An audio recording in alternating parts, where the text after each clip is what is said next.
Que a paz e a graça do nosso Deus e do nosso Senhor Jesus permaneça com todos, irmãos. Amém. Vamos ao Antigo Testamento, livro de Êxodo, capítulo 24.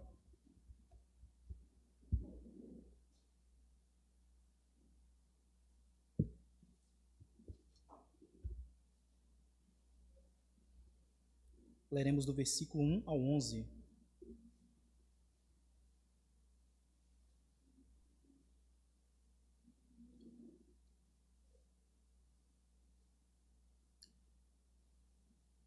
Êxodo, capítulo 24, do verso 1 ao 11.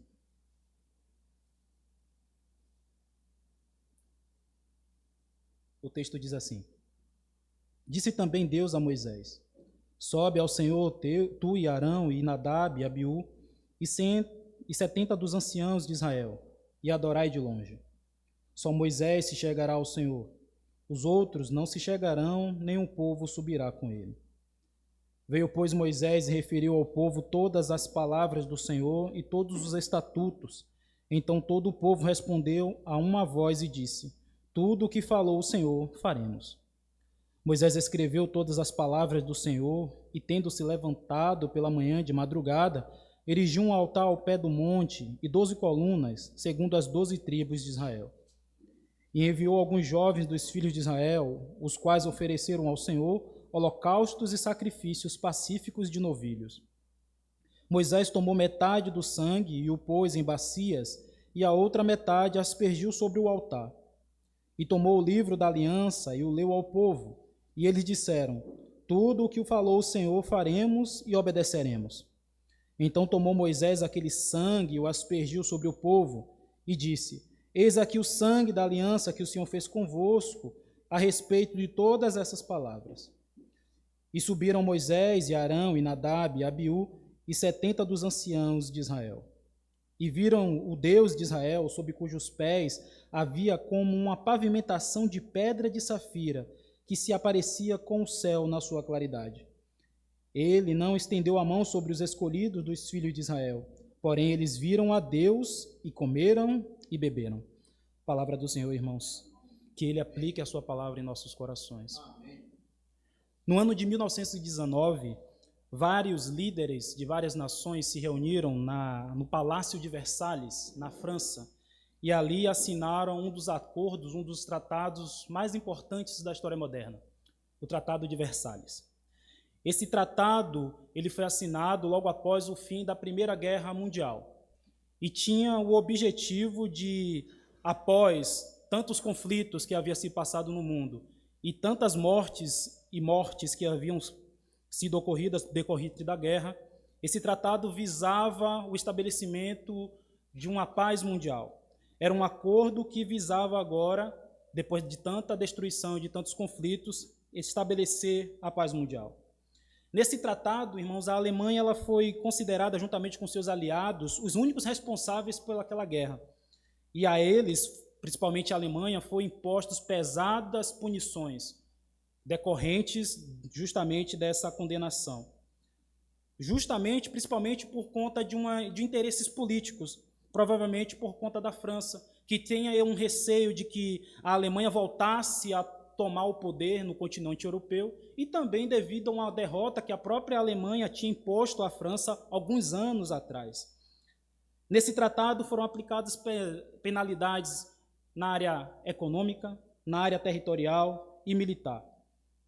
Contudo, essas altas indenizações e perdas territoriais causaram uma grave crise econômica na Alemanha.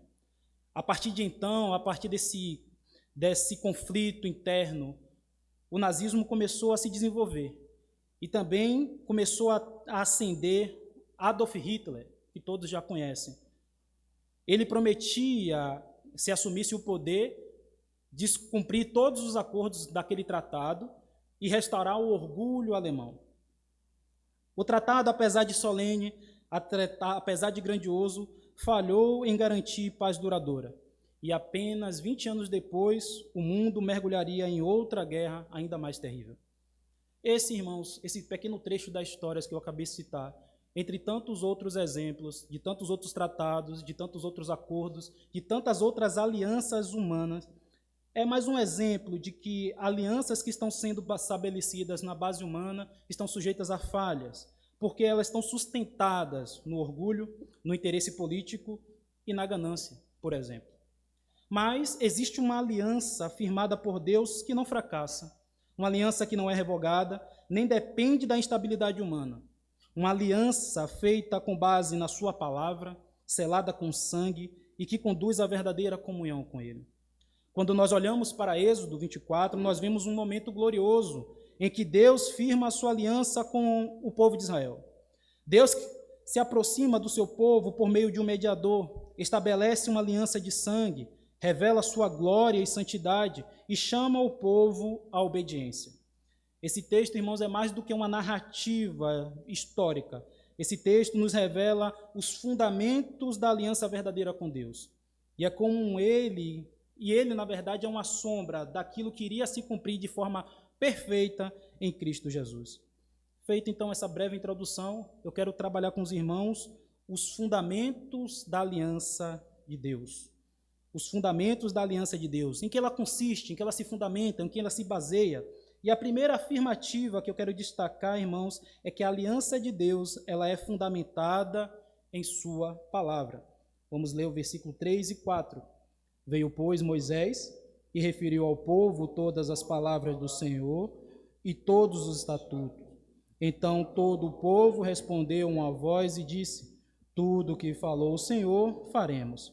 Moisés escreveu todas as palavras do Senhor e, tendo-se levantado pela manhã de madrugada, erigiu um altar ao pé do monte e 12 colunas, segundo as 12 tribos de Israel. Versículo 7 também.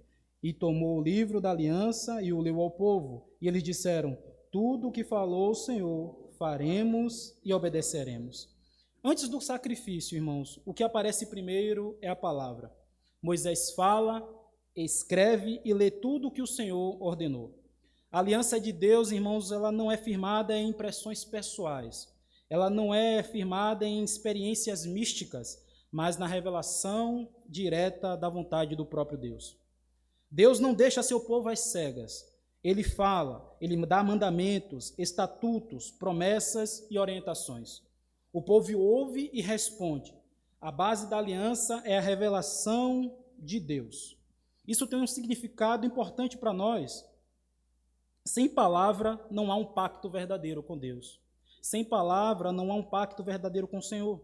Imagine, então, um contrato de aluguel, um testamento, um contrato de trabalho que é assinado e nesse contrato não há nenhuma cláusula escrita.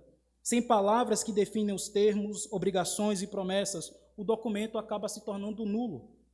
Assim também com Deus, ele firma a sua aliança com base nas suas palavras, que define quem ele é, o que ele promete e o que ele requer de cada um de nós.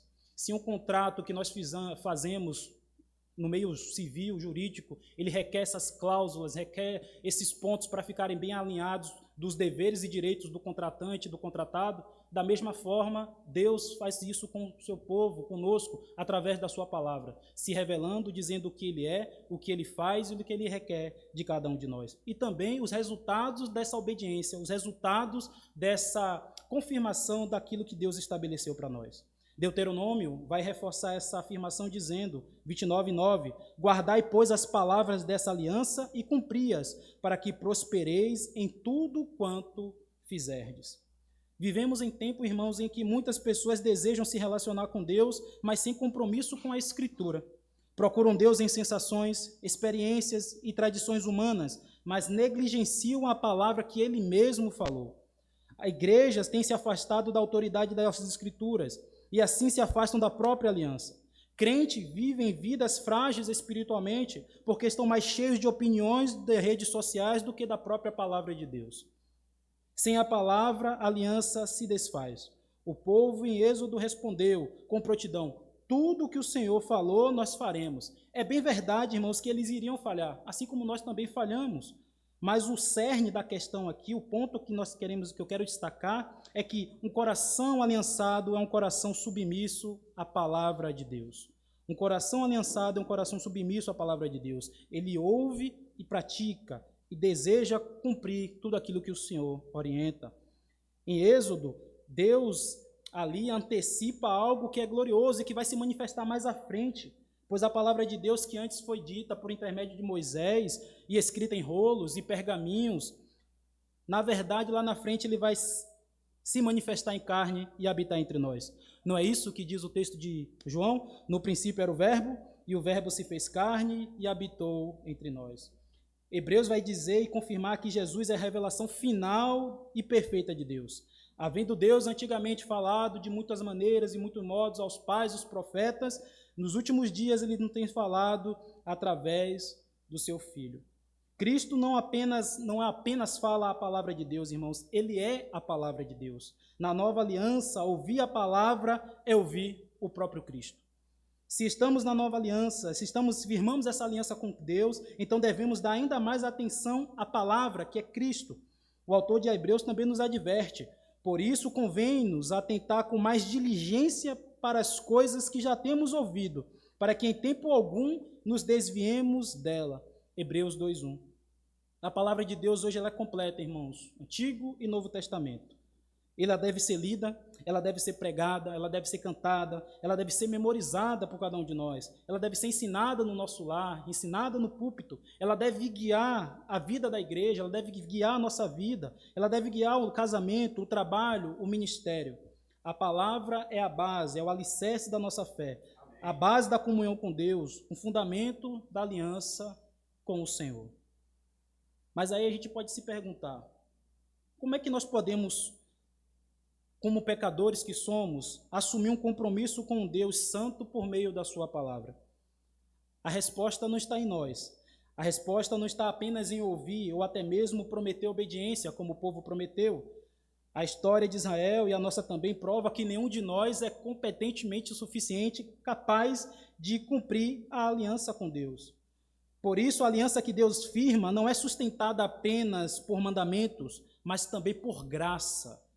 E essa graça é representada no sangue do sacrifício. Deus sabia que o povo não conseguiria manter a aliança por seus próprios méritos. Então, antes mesmo de eles falharem, descumprindo a promessa que eles tinham acabado de prometer, eles disseram: que o Senhor falou, isso cumpriremos. Mas Deus já estava à frente e sabiam que lá na frente eles iriam falhar. Deus providencia um meio de expiação, um sinal visível e eficaz que confirma a sua misericórdia: o sangue. E é exatamente esse o ponto da nossa segunda afirmativa, a segunda base, o segundo fundamento da aliança com Deus. É sobre isso que nós vamos meditar. Em segundo lugar, a segunda afirmativa que nós podemos fazer é: a aliança de Deus ela é fundamentada no sangue do sacrifício. Vamos ler os versículos 5, 6 e 8, por favor.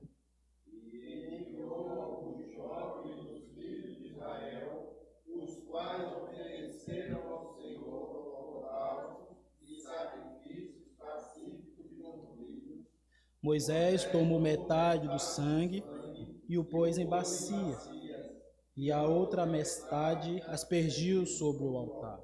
Verso 8.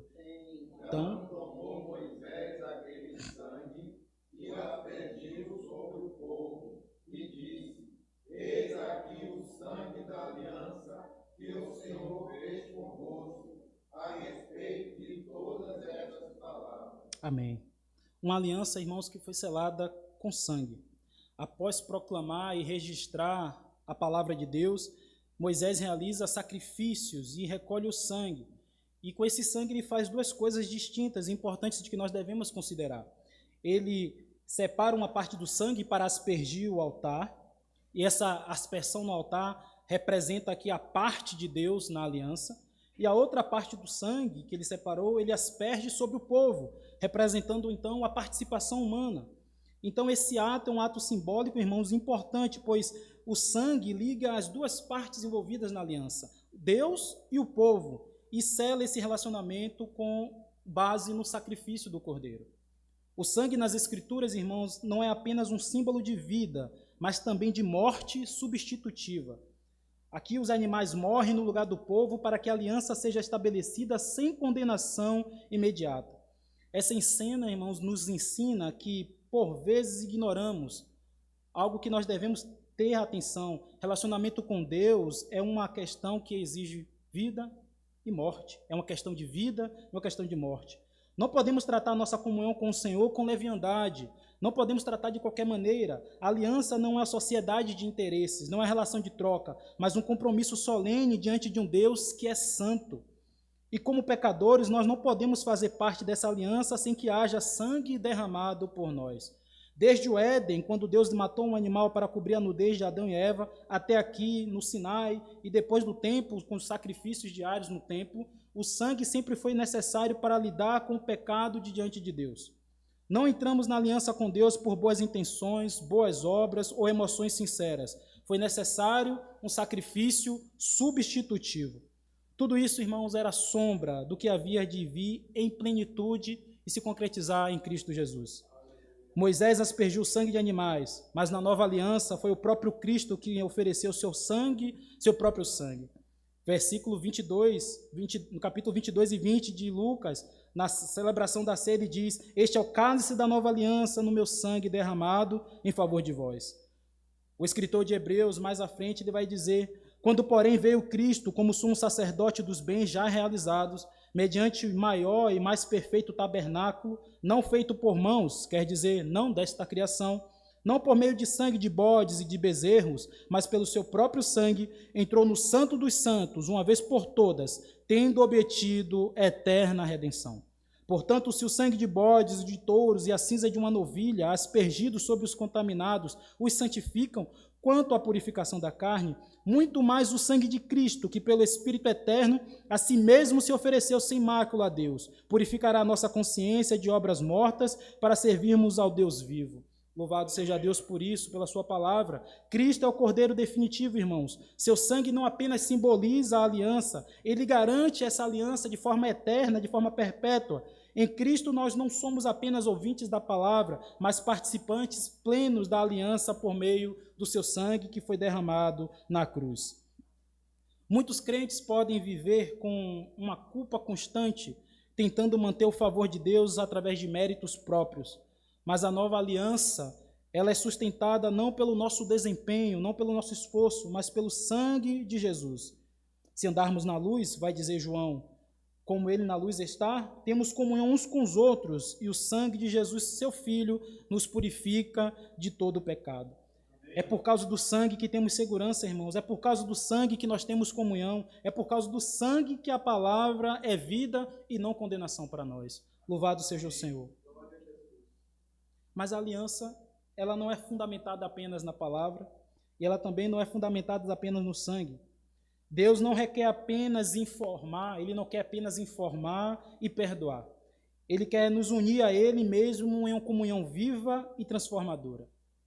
E é isso que nós vamos ver nesse terceiro e último ponto dos fundamentos da comunhão ou da aliança com Deus. A terceira afirmativa que nós podemos fazer aqui, a aliança de Deus é fundamentada na comunhão com o seu povo. Versos 9 e 11, os irmãos podem ler, por favor? 9 a 11. Moisés e Arão, e Nadab e Abiú, e 70 dos anciãos de Israel, e viram o Deus de Israel, sobre cujos pés havia uma administração de pedra e safira, que se parecia com o céu na sua claridade. Ele não estendeu a mão sobre os escolhidos dos filhos de Israel, porém eles viram a Deus e comeram e beberam. Louvado seja Deus. A aliança, irmãos, ela resulta na comunhão com Deus. Este é um dos momentos mais extraordinários que nós podemos registrar nas Escrituras, que nós podemos encontrar nas Escrituras. Após a proclamação e o sacrifício, após a proclamação da palavra e o sacrifício com o sangue, os representantes do povo sobem ao monte e têm comunhão com Deus. Eles viram a Deus, obviamente que não na sua plenitude, não como ele verdadeiramente é, mas eles tiveram uma manifestação gloriosa da presença do Senhor. Eles comeram e beberam. Isso é mais do que um detalhe, irmãos, nessa narração. É uma revelação da vontade de Deus. Ele chama o povo para si, não para obedecer, não apenas para obedecer, mas também para desfrutar da comunhão com Ele. Depois da proclamação da palavra, como nós vimos no versículos 3 e 4, na aspersão do sangue, no verso 5 a 8, Deus não apenas aceita o povo, Deus convida-os à sua mesa. Isso é algo extraordinário e glorioso, irmãos, porque imagine um Deus santo, um Deus glorioso, um Deus que é 3 vezes santo, como diz Isaías, ele permite que pecadores redimidos se aproximem e partilhem de uma refeição na sua presença. Isso é algo majestoso, um Deus santo, permitindo que pessoas falhas, propensas ao erro, que ele mesmo sabia que lá na frente iriam tropeçar, mas que se aproximem dele e partilhem de uma refeição com ele. Essa refeição, irmãos, ela pode simbolizar a paz com Deus, a amizade que foi restaurada. Como diz Romanos, justificados, pois, pela fé, nós temos paz com Deus por meio do Senhor Jesus Cristo. O relacionamento lhe foi restaurado, aquela comunhão que o Senhor tinha com Adão e Eva, que foi rompida no capítulo 3 de Gênesis, e agora ela está sendo novamente restaurada. E agora também a alegria na presença do Senhor, como diz o salmista, na tua presença há plenitude de alegria. O Deus Santo, que havia se revelado em fogo, de maneira tenebrosa, de maneira assustadora, de nuvens escuras, em trovões no Sinai, onde o próprio povo disse, Moisés, fale você comigo, mas não fale o Senhor, agora não destrói, mas agora acolhe cada um deles à sua presença, à sua mesa. Isso, irmãos, é o que nós podemos chamar de graça. É o cumprimento do propósito da aliança, Deus com o seu povo e o povo com o seu Deus. Deus nos chama para mais do que obediência, irmãos. Ele nos chama mais para termos uma relação de obediência, como um patrão que ordena para o seu subordinado, ele nos chama para ter comunhão. É possível que nós ouçamos a palavra, conhecer as doutrinas corretas e até crer na obra de Cristo, e ainda assim não desfrutar da comunhão plena com o Senhor nosso Deus. O texto que nós lemos nos lembra que o fim da aliança não é apenas uma doutrina correta, nem perdão de pecados apenas, mas também a amizade com Deus, relacionamento real, íntimo, cheio de reverência e de alegria. A refeição no monte é uma antecipação da ceia do Senhor. Louvado seja o nome do Senhor. E mais ainda, é o banquete eterno que nós vamos desfrutar no reino dos céus. Jesus, ao instituir a ceia, se coloca como mediador da nova aliança e também como um anfitrião desse banquete que ele vai promover nos céus. Ele tem dito assim, tenho desejado ansiosamente comer convosco esta Páscoa antes do meu sofrimento. E digo-vos que desde agora não beberei deste fruto da videira até aquele dia que o beba convosco no reino de meu Pai. A ceia para nós, irmãos, é um memorial de sangue, mas também um sinal de comunhão. E o fim de todas as coisas para o que estão em Cristo é o banquete da boda do Cordeiro. Como diz Apocalipse, bem-aventurado aqueles que são chamados à ceia das bodas do Cordeiro. Assim como Moisés e os anciãos comeram diante de Deus no monte, nós também comeremos com Cristo em glória, porque a aliança foi firmada com sangue e vivificada pela palavra. A ceia do Senhor é a continuação visível da comunhão, dessa aliança que foi firmada lá no monte. Essa ceia, representamos aí, então, quando nós tomamos o pão e tomamos o cálice, nós lembramos da palavra que se encarnou. Nós proclamamos a eficácia do sangue do Senhor na nossa vida e entramos juntos em comunhão com o Senhor ressurreto. Cristo, pelo Espírito, está presente na comunhão na mesa, fortalecendo a fé, restaurando o ânimo, renovando a aliança no coração dos crentes. Pastor Paulo, pela manhã, ele fez uma observação sobre não se abster de participar da ceia. Porque quando nós nos abstemos, é dessas maravilhas, é dessas verdades gloriosas que nós estamos nos abstendo também. Nós estamos rejeitando o próprio Cristo, nós estamos rejeitando o sacrifício dele, nós estamos rejeitando a aliança que ele mesmo firmou com o seu sangue. Nós podemos até ser tomados por um peso, uma consciência por causa do pecado, e isso pode nos levar a achar que nós não somos dignos de participar da ceia. E a primeira atitude que nós tomamos é, não vou participar porque eu estou no erro, eu falhei.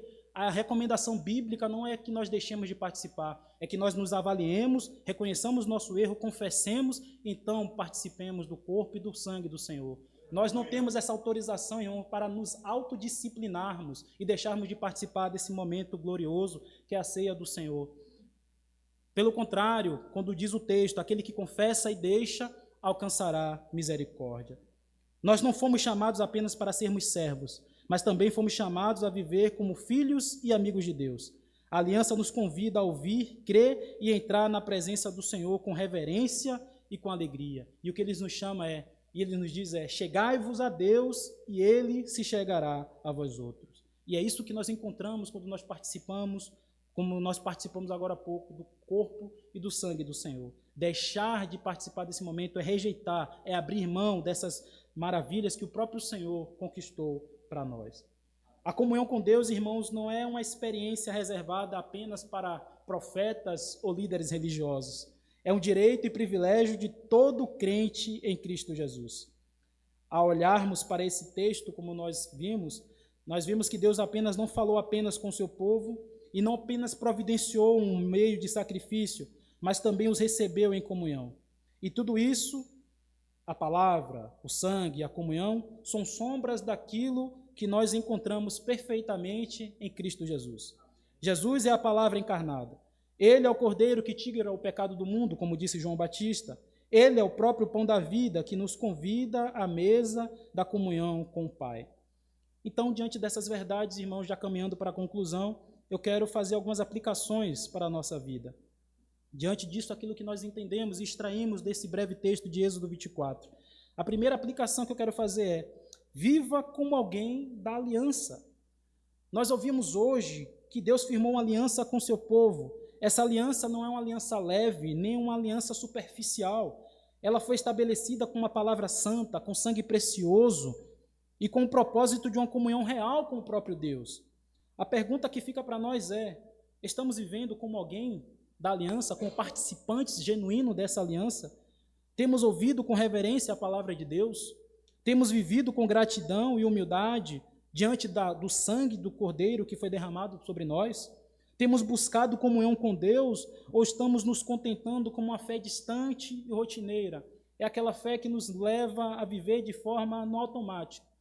Segunda, quinta, domingo, alguma programação na igreja, batemos o ponto e acabou. Não é isso que a aliança promove em nós, nem deve promover em nós, irmãos. Se hoje o Senhor revelou algumas áreas na nossa vida que ainda precisamos tratar, que nós possamos responder com arrependimento e com fé. Voltemos para o altar da graça, porque o sangue de Cristo ele ainda fala conosco. Ele fala perdão, ele fala reconciliação, ele fala vida, irmãos. Louvado seja o Senhor por isso. A segunda afirmação, para partir para a conclusão, Deus é fiel à sua aliança.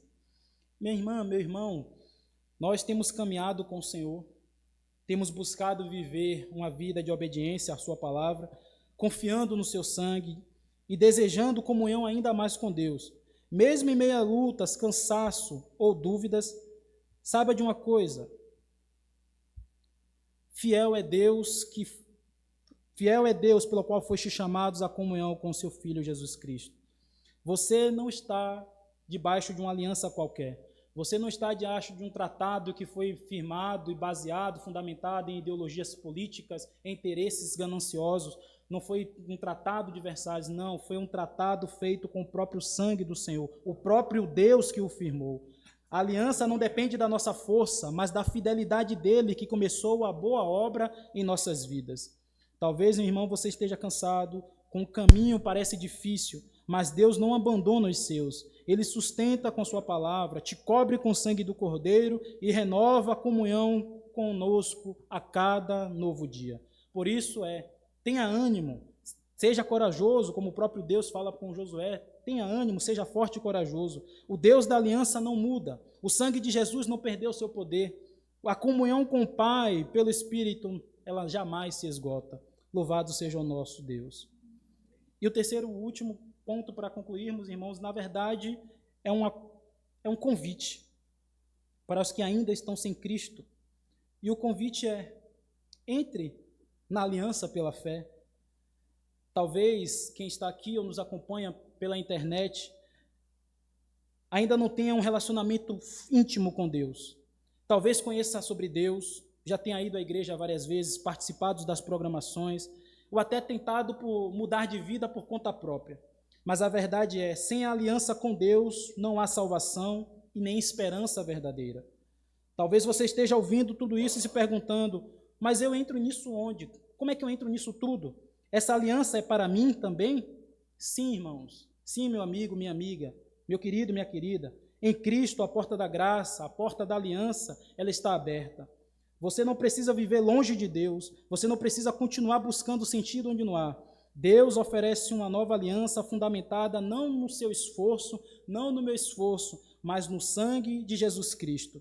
E o convite dele é: chegai-vos, pois, a Deus, e ele chegará a vós. Que Deus os abençoe, irmãos.